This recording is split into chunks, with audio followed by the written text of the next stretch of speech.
Baik teman-teman, waktu diskusi sudah habis.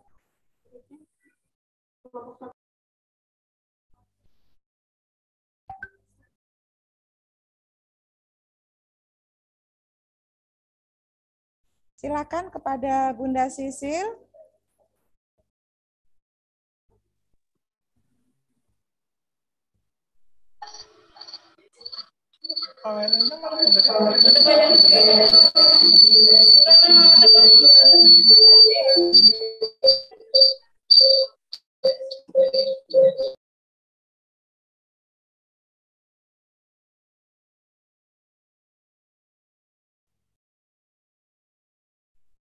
Ya, ini sudah masuk semua, Bunda Sisil. Baik, teman-teman. Silakan Bunda Nona memilih 3 kelompok yang bisa membagikan hasil diskusinya untuk kita. Monggo, silakan. Baik. 3 saja ya, Bun ya. Iya. Durasi ya, Bu Sisil ya. Baik. Saya minta untuk kelompok 3. Hasil diskusinya bagaimana? Dan yel-yelnya. Semangat Bunda. Silakan kelompok 3 bisa dibuka mic-nya, di-unmute mic-nya. Selanjutnya, persiapan untuk kelompok 15.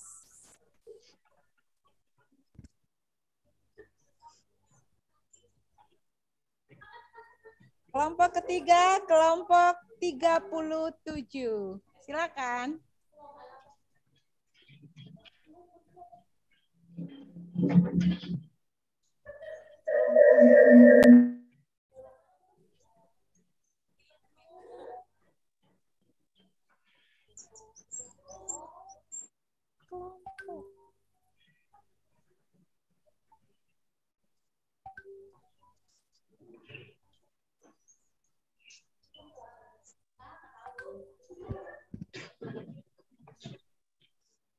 Bagaimana?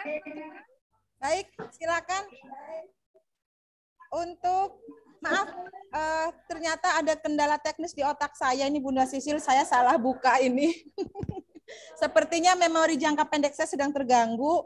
Saya ulang, saya kasih kesempatan untuk teman-teman di room 3 menyampaikan hasil diskusi dan yel-yelnya. Berikutnya, teman-teman di room 8 dan teman-teman di room 15. Oke, siap ya teman-teman ya. Kita mulai untuk room 3. Silakan.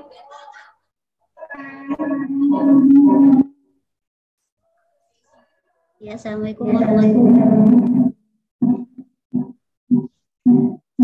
Ya, saya akan coba menjawab pertanyaan.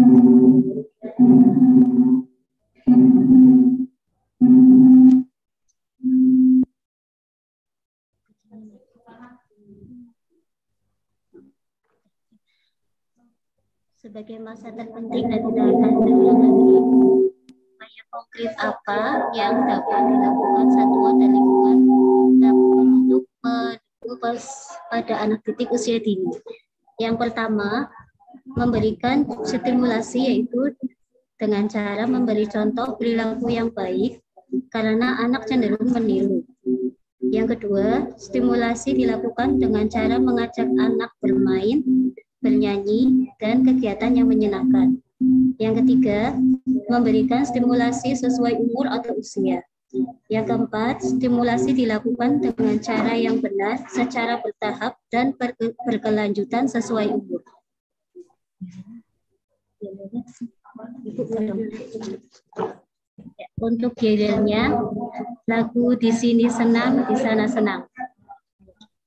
Ayolah bunda, ayolah ayah, hantarkan anak kita ke PAUD agar mereka tumbuh menjadi anak yang berkualitas. Terima kasih. Good. Clap, clap, clap. Nda Intan ya namanya ya? Iya, Bu. Oke, baik. Silakan kelompok selanjutnya. Room 8.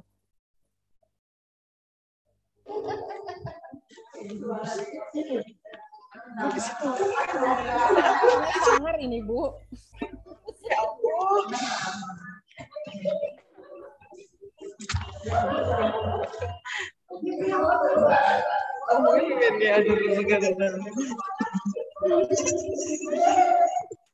Silakan.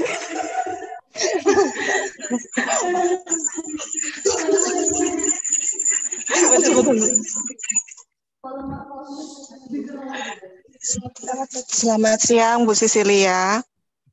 Saya akan menjawab hasil diskusi nomor 1, yaitu sebagai masa terpenting dan tidak akan terulang lagi, upaya konkret apa yang dapat orang tua, satuan, dan lingkungan lakukan untuk memberi dukungan pada anak usia dini 0 sampai 6 tahun, masa pembentukan otak di mana anak membutuhkan stimulasi dalam pertumbuhan dan perkembangan. Dalam usia ini, orang tua dan pendidik melayani anak dengan sikap yang lemah lembut, tulus, dan sepenuh hati. Namun, bukan berarti harus memanjakan, akan tetapi bersikap tegas dan penuh kasih sayang. Dalam proses perkembangannya anak, orang tua dan pendidik dalam memberitahukan suatu hal dengan menggunakan bahasa yang sederhana dan mudah dimengerti, serta tanpa kekerasan kepada anak. Pada usia dini, anak menghabiskan waktu dalam bereksplorasi sehingga cenderung senang bermain. Dalam hal ini, orang tua dan pendidik mendampingi sebagai bentuk stimulasi tumbuh kembang. Selain itu, faktor lingkungan juga sangat berpengaruh terhadap tumbuh kembang anak. Maka berikan anak teladan yang baik dengan mencontohkan hal-hal yang baik dan benar. Kemudian yel-yelnya akan disampaikan oleh teman saya.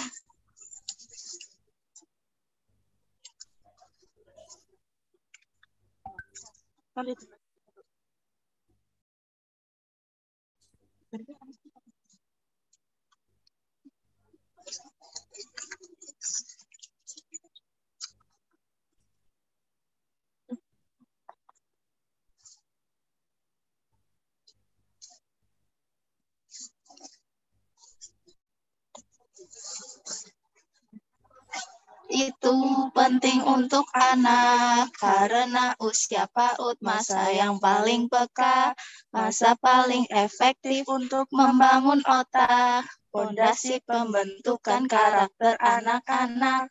Mari Bapak, mari Ibu ajak anak-anak belajar dan bermain di PAUD yang terdekat. Wah, ini lagunya bagus. Bun, diulang sekali lagi boleh nggak? Bu Sisil nggak tanya itu mentornya siapa? Coba dinyanyikan sekali lagi, Bun. Ya, nyanyikan sekali lagi, Bun. Yang lain boleh rekam loh, direkam suaranya tuh. Direkam. Nanti bisa dipakai tuh di desa tuh kalau lagi sosialisasi. Ayo Bun, nyanyikan lagi Bun. Aja wis lali maning lagune kayak ngapa ya?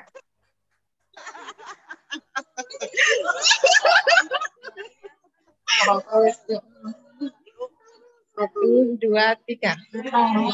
PAUD itu penting untuk anak Karena usia PAUD masa yang paling peka, masa paling efektif untuk membangun anak, fondasi pembentukan karakter anak-anak. Mari Bapak, mari Ibu ajak anak-anak belajar dan bermain di PAUD yang terdekat. Saya suka tuh kata-kata terakhir. Ayo dikirim ke PAUD terdekat, mantap itu. Bukan ayo dikirim segera ke lembaga saya, nggak begitu ya. Ke PAUD terdekat. Thank you. Baik, satu kelompok lagi. Silakan, room 15.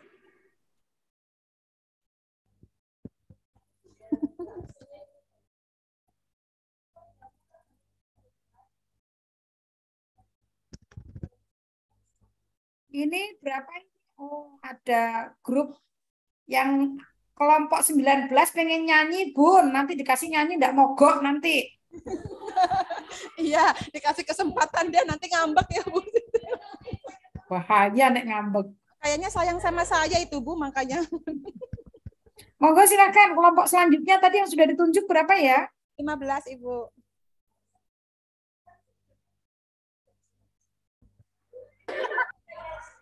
Silakan, Bunda. Baik. Bunda energinya ini habis buat ketawa nih. Ya, baik, terima kasih. Kami dari room 15, kelompok 29 dan 30. Upaya konkret yang dapat dilakukan untuk mendukung anak usia dini dari orang tua, contohnya yaitu orang tua mampu memberikan dukungan secara nyata terhadap anak dengan tidak memaksakan kehendak kepada anak. Yang kedua, memberikan arahan dan dukungan serta fasilitas kepada anak yang sesuai dengan bakat dan minat anak. Yang ketiga, mendengarkan setiap cerita atau hal apapun yang diutarakan oleh anak. Yang keempat, berkomunikasi dengan anak secara intens dengan bahasa yang mudah dipahami anak. Dukungan yang bisa dilakukan oleh satuan pendidikan misalnya mempersiapkan perencanaan pembelajaran yang berpusat pada anak. Mempersiapkan fasilitas pendukung pembelajaran yang sesuai dengan kebutuhan anak. Menciptakan suasana pembelajaran yang kondusif dan menyenangkan. Menyediakan alat permainan yang mendukung perkembangan anak. Yang dapat dilakukan oleh lingkungan misalnya memberi edukasi kepada masyarakat tentang pentingnya pendidikan anak usia dini yang berpusat pada perkembangan anak sesuai usianya. Lalu bisa juga dengan membuat sarana bermain edukasi anak di lingkungan sekitar. Yel-yel dari kelompok kami. Yaitu dari nada dari lagu Menanam Jagung. 1, 2, 3. Ayo semua bersama-sama, mari bermain di PAUD kita. Ajak anak temukan bakatnya. Ayo semua dukung potensinya. Ayo ke PAUD kita. Bertemu teman, bermain bersama. Ayo ke PAUD kita. Bertemu teman, bermain bersama. Ya baik, terima kasih. Terima kasih, Bun. Nih 19 tolong dibuka mic-nya, coba nyanyi. Nanti kalau nggak dikasih gejol-gejol melas, nangis. Rim Luma juga siap maju, Bunda ini.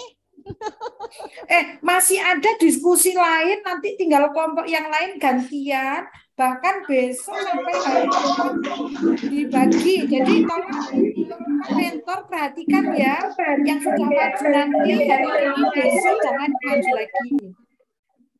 Monggo silakan. Room 19 silakan. Mana ini yang nangis pengen nyanyi tadi? Apa sudah mogok?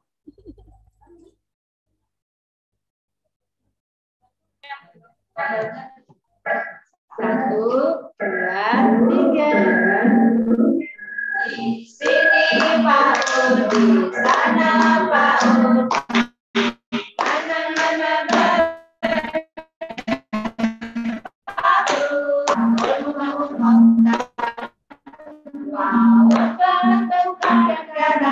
Kami semua PAUD, kami sayang anak PAUD, mari majukan PAUD Indonesia.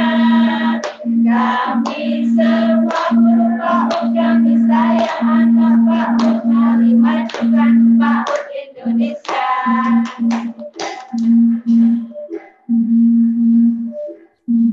Terima kasih. Baik teman-teman, terima kasih untuk yang sudah sharing tadi. Saya kasih hati saya. Ya, my big love untuk kelompok yang sudah membagikan hasil diskusinya. Baik teman-teman, sedikit kita simpulkan ya. Tadi kita sepakat bahwa karena PAUD itu penting, maka mestinya yang bekerja keras bukan hanya guru PAUD-nya. Mestinya ini menjadi gerakan bersama. Beberapa ide tadi sudah disampaikan oleh teman-teman. Saya pengen menggarisbawahi pertama tadi lembaga PAUD-nya yang perlu disiapkan apa udah jos tuh. Orang tuanya juga. Nah, sekarang kita mau bicara tentang lingkungannya. Ini yang sering terlewat Bunda Nona. Lingkungan yang paling dekat dengan anak-anak, entah itu tetangga, wilayah sekitarnya, termasuk orang tua, termasuk juga sebenarnya lingkungan sekolahnya. Besok teman-teman akan mendapat materi tentang gizi dan kesehatan. Nah, nanti akan tahu bahwa anak-anak itu membutuhkan lingkungan yang sehat sebenarnya. Sehat secara fisik dan sehat secara psikologis. Nah, nanti teman-teman akan mendapat dukungan lebih banyak di materi-materi selanjutnya. Terima kasih banyak untuk sharingnya tadi. Sekali lagi tepuk tangan untuk kelompok yang sudah sharing.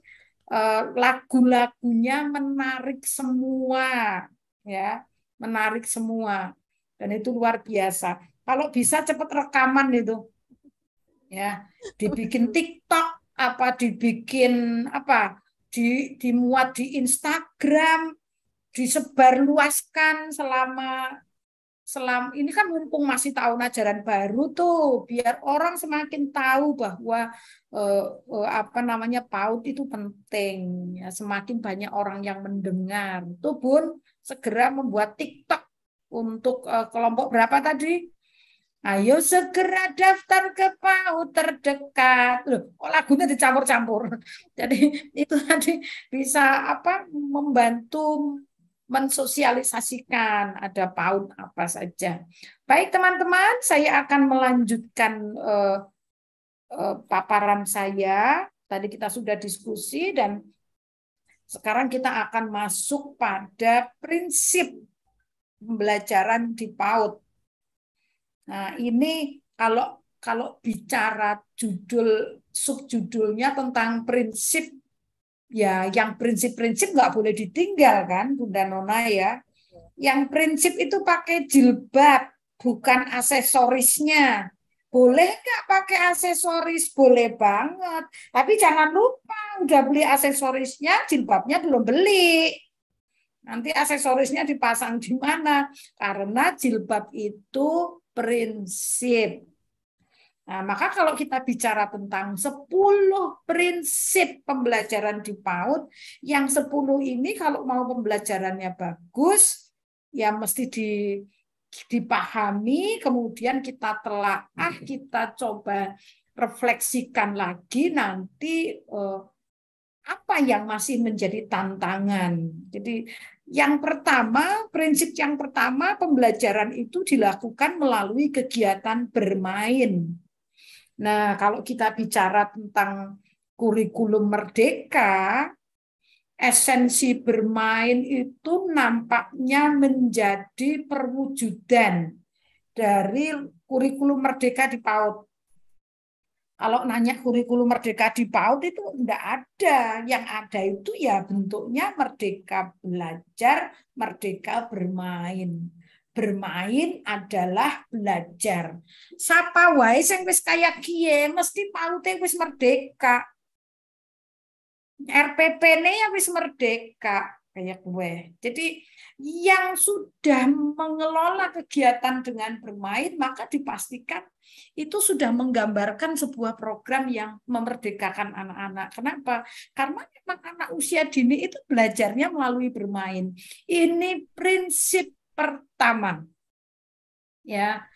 Tadi sudah saya katakan bahwa bergerak itu nutrisinya otak. Bermain itu kan identik dengan bergerak, teman-teman. Bunda Nur Hadiati ya. Ketika anak-anak diperbolehkan bergerak, pada saat itulah mereka merasakan yang namanya rasa gembira.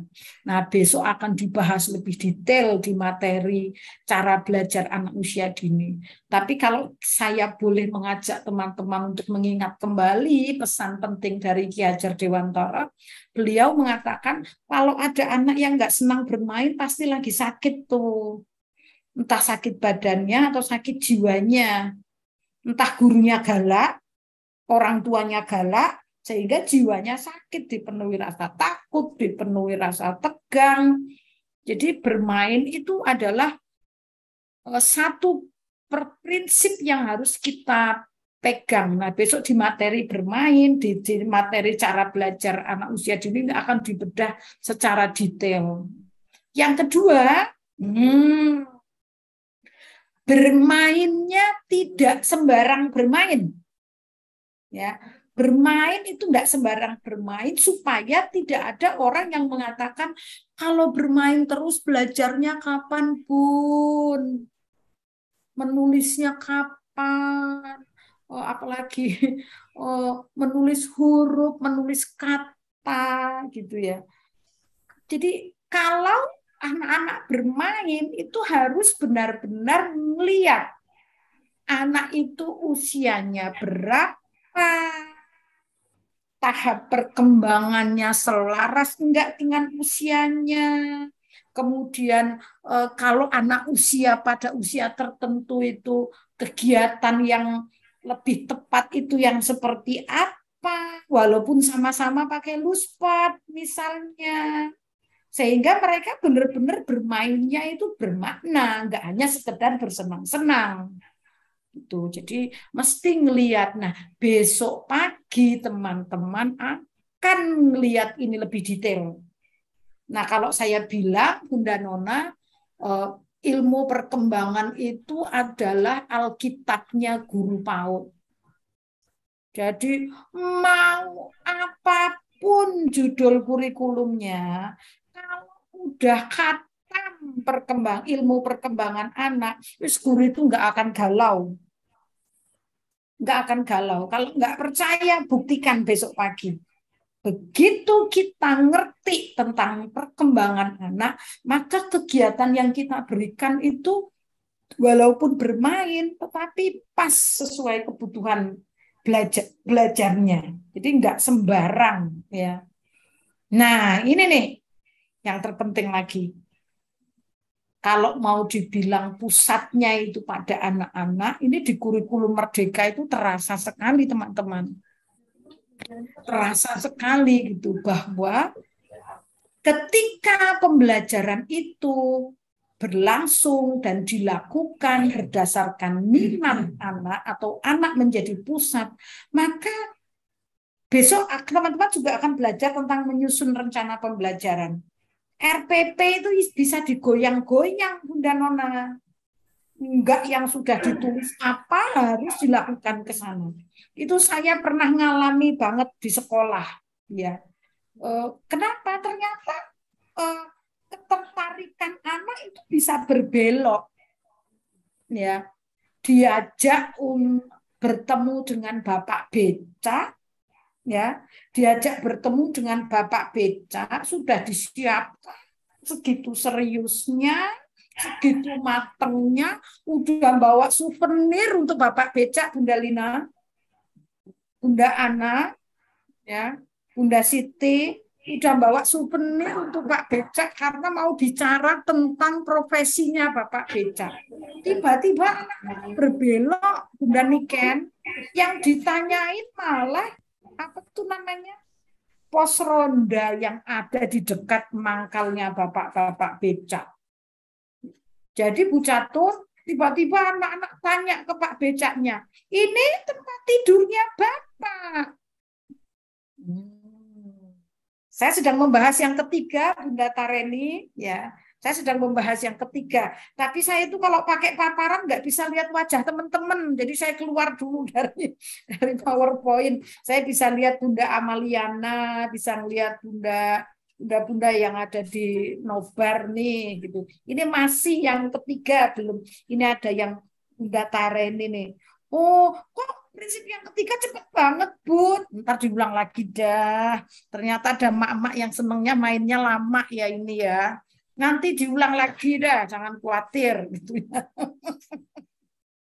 Jadi teman-teman, kalau kita ngelihat si guru itu ngomong, Kak, ini namanya pos ronda. Kalau Bapak Becak punya rumah sendiri, lalu anak-anak megang kentongan, akhirnya topik tentang Bapak Becak berubah begitu saja.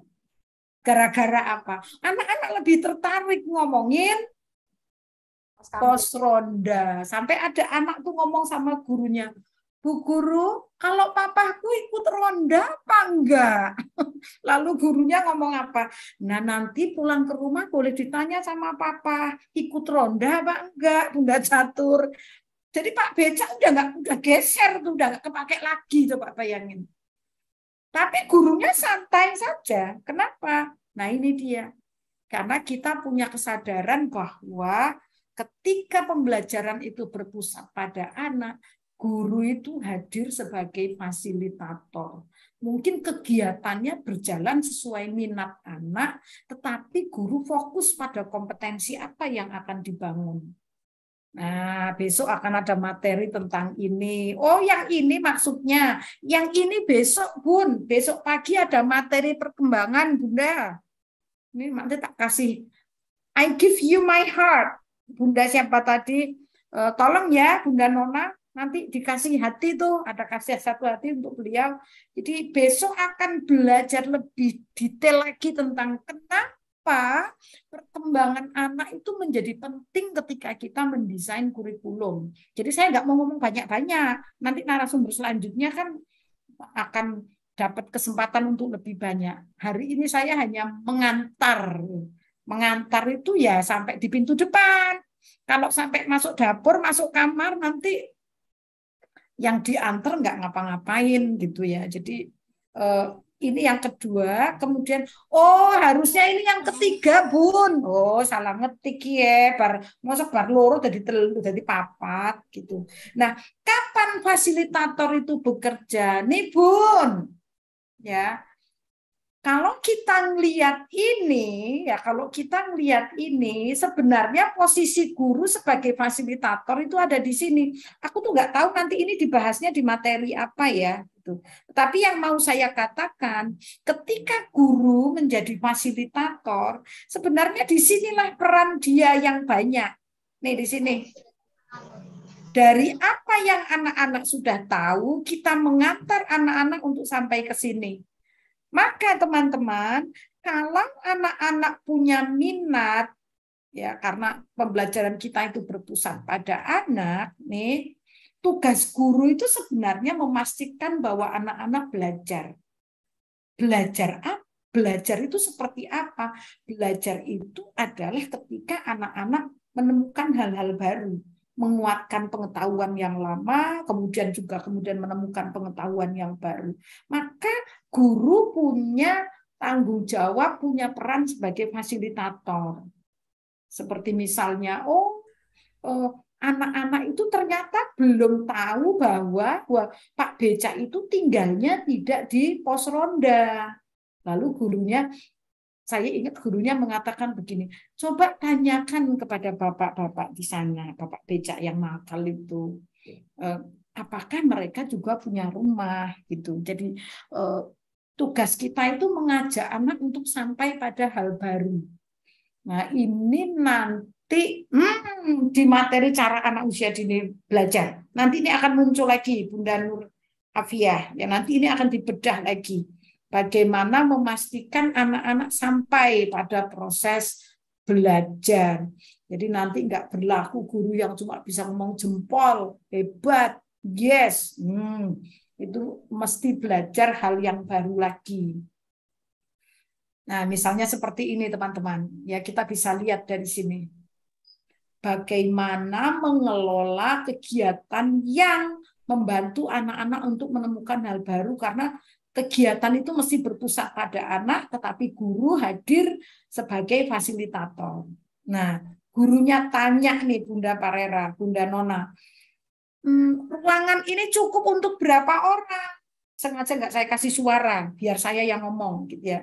Nah, ini ruangan ini cukup untuk berapa? Pertama, anak ini bilang cukup untuk 19 orang.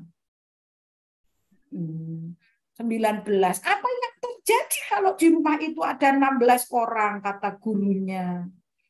Anak-anak diajak menganalisis seperti apa sih sebenarnya rumahmu, sehingga dia berpikir. Coba bayangkan teman-teman. Nah, mikir lagi, ngitung lagi, mikir lagi, sampai akhirnya dia mengatakan apa teman-teman? Oh, salah, bukan 19. Tapi ruangan ini bisanya untuk hanya sekitar 5 orang. Lalu dia, oh bukan 5, ini bisa untuk 4 orang, atau 5, atau 7 orang. Nah, tetapi paling aman rumah ini untuk 5 orang saja. Kenapa? Karena guru hadir sebagai fasilitator, sehingga anak ini benar-benar belajar. Guru tidak memaksakan anak untuk melakukan kegiatan seperti yang diminta atau yang direncanakan oleh guru. Tetapi guru hadir sebagai fasilitator untuk apa? Untuk memastikan anak-anak menemukan pengetahuan baru. Tidak hanya berada di tahap atau di tempat dia sebelumnya. Ini disebut sebagai pembelajaran yang berpusat pada anak-anak. Nah, ini kebalik, Bun. Ya, nggak apa-apa. Yang penting paham. Saya juga bingung kenapa bisa kebalik-balik ya. Mungkin ini pada saat saya terbalik juga ya. Nih, ini yang sering terjadi kesalahan ketika kita mengelola pembelajaran di lembaga, Bun. Ya. Kita sering melupakan bahwa kesiapan anak secara fisik dan kesiapan anak secara psikologis itu mempengaruhi kesiapan anak untuk belajar. Ya, mengaktualkan diri mereka, menunjukkan siapa mereka, menunjukkan karya mereka. Ini yang banyak terjadi di lembaga PAUD, Bun. Jadi misalnya ketika anak-anak belum siap untuk melakukan sebuah aktivitas, kita katakan pada anak-anak yang belum siap nanti tidak dibagi makanan. Padahal maksud kita mau ngajak anak untuk makan. Supaya mereka tahu bahwa makan itu penting untuk kesehatan. Ya, Bunda Heni Triana, bahwa makan itu penting untuk tubuhmu. Besok dengan Bunda Lilis tuh, jagonya makanan sehat. Ya. Kita lupa bahwa untuk paham yang namanya pentingnya makanan sehat, satu, mereka harus dalam kondisi nyaman dulu. Mereka harus mereka harus dipastikan secara psikologis nyaman dulu. Yang selalu saya gembar-gemborkan ke guru-guru saya, Bunda Intan, Bunda Fitri, Bunda Nur Hadiati, saya katakan kepada semua guru-guru saya dari PAUD sampai SMP, saya selalu katakan apa? Enggak usah buru-buru, alon-alon wae Mas, alon-alon Mas gitu. Ayo cepat, kita mau garis, ayo segera. Berudut gitu Bunda Catur, gitu. Kita lupa bahwa untuk sampai ke tahap siap berbaris misalnya, kita mesti ngelihat, oh anak itu kebutuhan fisiknya sudah terpenuhi belum? Sudah makan? Apakah dia sudah cukup merasa nyaman dengan apa yang dia pakai? Apakah dia sudah cukup merasa siap, merasa nyaman, jiwanya tenang? Baru. Maka salah satu kuncinya kan guru PAUD nggak boleh gedabikan dia apa ya? Nggak boleh tergesa-gesa Bunda Ika. Ya. Guru PAUD itu kudu alon-alon Mas gitu ya. Satu. Kenapa? Ini memang kita tidak kejar-kejaran materi, tetapi kita memastikan bahwa anak-anak siap. Jadi sebelum belajar harus dipastikan ya, apakah anak berada di lingkungan, berada dalam kondisi yang membuat mereka siap belajar. Guru-guru yang belum bisa senyum ya belajar senyum dulu ya. Guru-guru yang masih sulit dekat dengan anak-anak ya belajar dulu dekat dengan anak-anak ya, menyamakan posisi tingginya di badan kita dengan anak supaya apa? Kita ngasih sumbangan pada proses, pada kesiapan anak untuk belajar. Maka penting pembelajaran itu memperhatikan apa saja sih yang dibutuhkan anak-anak sebelum dia siap untuk belajar. Nah, ini teorinya Maslow nih. Nanti teman-teman akan belajar juga lebih banyak tentang ini. Oke. Nah, ini teman-teman. Ini kaitannya erat dengan yang namanya bermain. Ya, bermain itu sebenarnya membangkitkan pembelajaran yang aktif, membangkitkan sebuah proses pembelajaran yang melibatkan, kalau bahasa kerennya itu inquiry learning. Anak-anak terlibat dalam proses menemukan pengetahuan.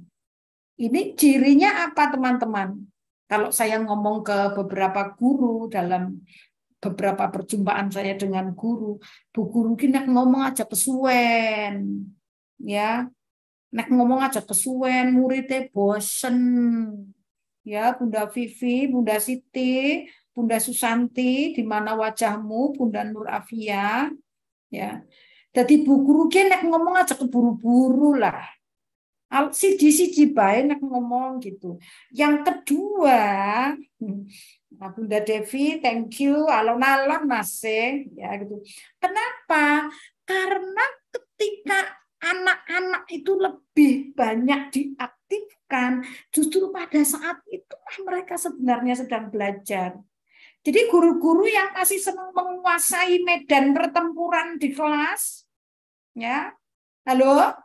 Yang masih menguasai medan pertempuran di kelas tuh Bunda Ameliana, perhatikan. Bunda Catur, diajak nanti guru-gurunya Bunda Nur Afia. Tuh. Guru-guru sing selamat lagi semuanya. Coba semuanya lihat Bu Guru. Sekarang temanya adalah tentang buah-buahan. Coba lihat. Hari ini Bunda membawa apa? Ya, pinter. Ini semangka. Oke, tangannya dilipat yang manis.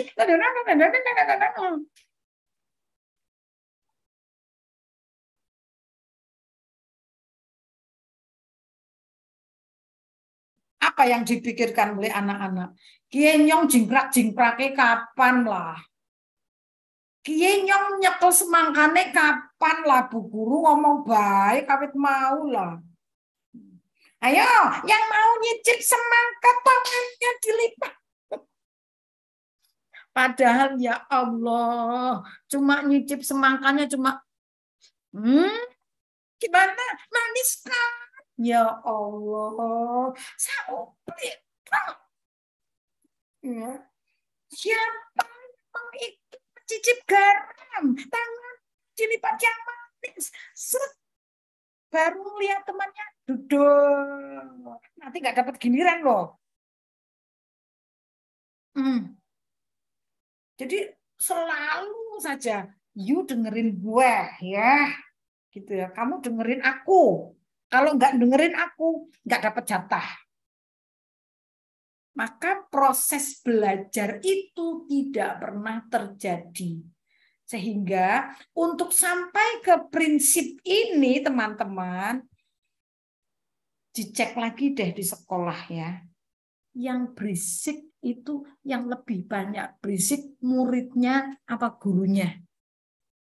Kalau yang banyak berisik gurunya, udah tamat itu anak-anaknya. Celaka 12 itu anak-anaknya. Tapi kalau gurunya ngomong sedikit, seperti tadi itu di video tadi, ketika anak-anaknya sudah selesai membangun, gurunya ngomong gini, ruanganmu itu bisa dipakai untuk berapa orang? Gitu doang. Dia 1, 2, 3, 4 pakai tangannya gini-gini loh Bun. Disangkane sirah itu semene tok. Urung mikir nek sirah semene bokongnya 2 kalinya gitu kan. Maka mereka yang aktif, mereka yang terlibat. Selama belum menunjukkan bahwa anak-anak berkesempatan menjadi pembelajar yang aktif, ya PAUD kita masih harus mikir-mikir lagi untuk ikut program kurikulum merdeka. Belum bisa, karena ini ciri kurikulum merdeka. Orang nana bocah mingkem, meneng, mulutnya dikunci, jebret, kuncinya dibuang. Orang nana maning kuwi. Bergerak. Teman-teman. Oke, nih, ini tokoh-tokohnya saja ngomongnya sama. Nih Bun, kalau biasa mengatakan kalau secara fisik dan mental terlibat, ya, itulah belajar yang sesungguhnya. Kalau mereka boleh terlibat, pada saat itulah mereka membangun pengetahuannya. Kalau anak-anak terbiasa terlibat, aktif, pada saat itulah mereka sedang belajar. Menguatkan keterampilan, menambah pengetahuan. Kata Montessori temannya Jean Piaget. Maka ibu guru yang tidak senang muridnya bergerak, ya harus mikir-mikir untuk jadi guru PAUD. Mungkin jadi satpam. Mendaftar jadi satpam di SMA atau di mall gitu. Kenapa? Saya senang sesuatu yang tertata, tertib. Anak usia dini tidak bisa. Mereka tidak bisa seperti itu. Oke. Bun, mari kita lihat ini, setelah itu kita akan diskusi.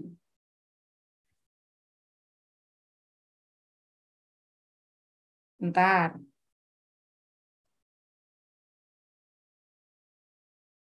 Perhatikan ya, nanti ini bahan diskusi kita.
hitam.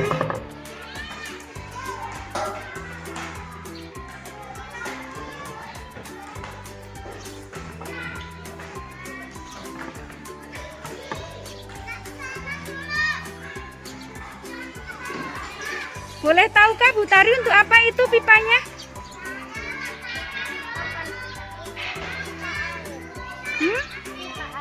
Oh, pipa air.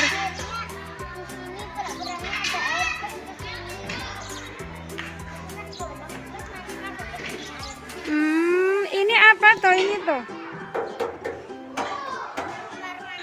Oh, ini untuk kamar mandi. Jadi kalau ngisi air dari sini ya? Dari sini melalui pipa ya? Oke. Menurut Tama, kalau pipa ukurannya seperti ini, berapa lama bisa penuh, Tam? 10 jam. Kenapa memerlukan waktu yang cukup lama?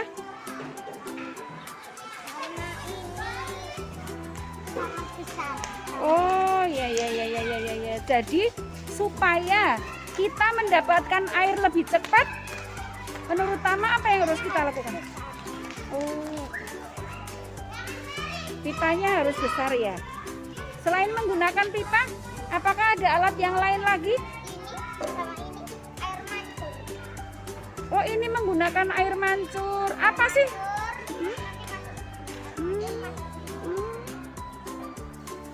Supaya apa dikasih air mancur? Oke, Tama.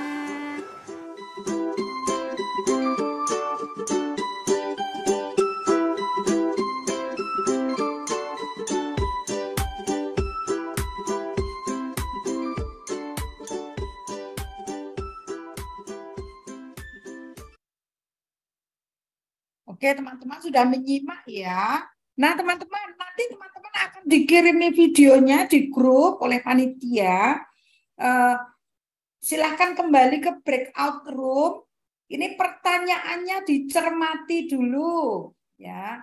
Apakah kegiatan dalam video tadi sudah memberi anak kesempatan untuk bermain sebagai cara untuk belajar? Sudah membentuk anak untuk menjadi pembelajar yang aktif, dan seterusnya. Kalau sudah atau belum, tolong kasih alasannya. Saya berpesan, tolong diskusi aktif di breakout room, ya. Diskusi aktif di breakout room. Terima kasih, selamat berdiskusi. Tolong panitia fokus ya, 25 menit.